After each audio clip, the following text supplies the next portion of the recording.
श्रीगरुडाष्टोत्तरशतनामस्तोत्रम्।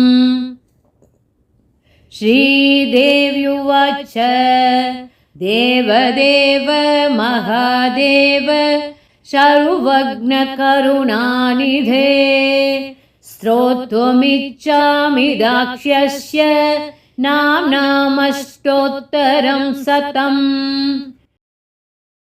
ईश्वर उवाच शृणु देवी प्रवक्ष्यामि गरुडस्य महात्मनः नाम्नामष्टोत्तरशतं पवित्रं पापनाशनम्। अस्य श्रीगरुडनामष्टोत्तरशतमहामन्त्रस्य ब्रह्मा ऋषिः अनुष्टुप् छन्दः गरुडो देवता प्रणवो बीजं विद्याशक्तिः वेदादिकीलकं पक्षिराजप्रीत्यर्थे जपे विनियोगः। ध्यानम् अमृतकलशहस्तं कान्तिसम्पूर्णदेहं सकलविबुधवन्द्यं वेदशास्त्रैरचिन्त्यं कनकरचिरपक्षोद्धूयम् आनाण्डकोलं सकलविषविनाशं चिन्तयेत् पक्षिराजम्। स्तोत्रम् वैनतेयः खगपतिः काश्यपेयो महाबलः तप्तकाञ्चनवर्णाभः सुपर्णो हरिवाहनः छन्दोमयो महातेजाः महोत्साहो महाबलः ब्रह्मण्यो विष्णुभक्तश्च कुन्देन्दुधवालाननः चक्रपाणिधर श्रीमान् नागारिर्नागभूषणः विद्वन्मयो विशेषज्ञः विद्यानिधिरनामयः भूतितो भुवनत्राता भयः भक्तवत्सलः सप्तसन्तो मयो पक्षिः सुरासुरसुपूजितः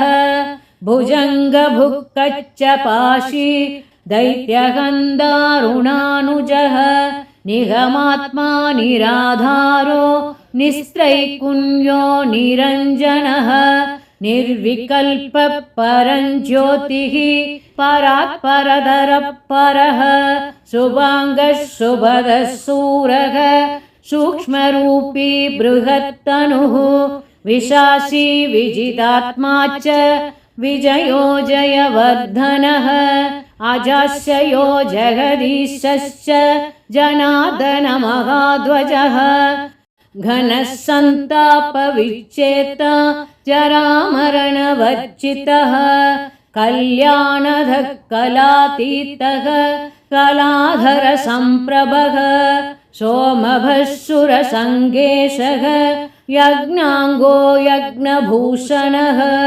वज्राङ्गो वरदो वन्द्यो वायुवेगो वरप्रदः महाजवो विदारी च मन्मथप्रियबान्धवः यजुर्नामानुष्टभजः मारकोऽसुरभञ्जनः कालज्ञः कमलेशश्च कलिदोषनिवारणः स्तोमात्मा च त्रिवृन्मूर्धा भूमकायत्रिलोचनः सामगानरतस्रग्वी स्वच्छन्दगद्रक्रणीः विनदानन्दन श्रीमान् विजितारादिसङ्कुलः पदद्वरिष्ठः सर्वेशः पापः पापमोचकः अमृतांसोऽमृतवपुः आनन्दगतिरक्रणीः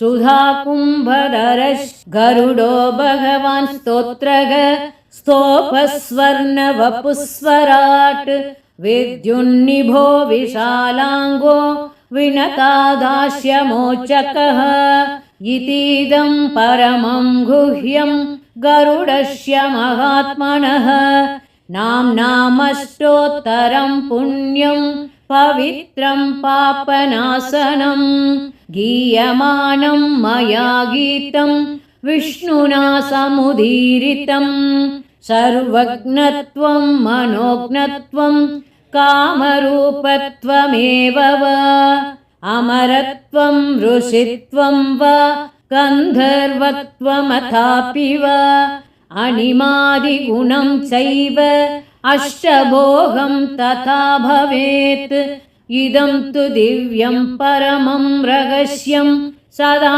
सुजप्यं परमात्मयोगिभिः मनोहरं हर्षकरं सुखप्रदं फलप्रदं मोक्षफलप्रदं च इति ब्रह्माण्डपुराणान्तर्गतं गरुडाष्टोत्तरशतनामस्तोत्रं सम्पूर्णम्।